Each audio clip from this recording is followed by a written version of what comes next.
can't teach a Bible in school. It's not just that book. The American textbook companies are completely compromised. There's an organization called the Council on Islamic Education, which is another Muslim Brotherhood-linked organization that was able to, it went to the textbook companies, to the big ones, you know, Prentice Hall and Houghton Mifflin and all those names you used to see on your book spines in high school.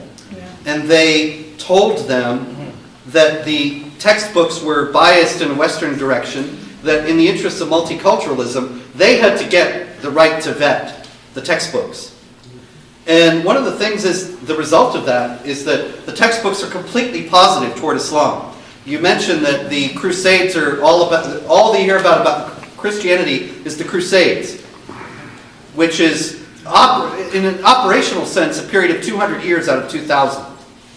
And there's a whole lot more about Christianity that can be said.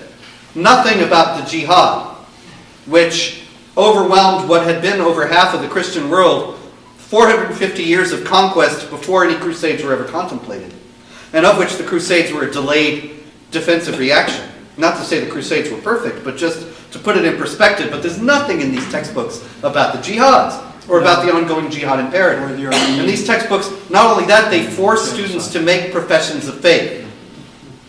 If you read the material about Christianity, they say Christians believe Jesus is the Son of God who died and rose from the dead, and so on.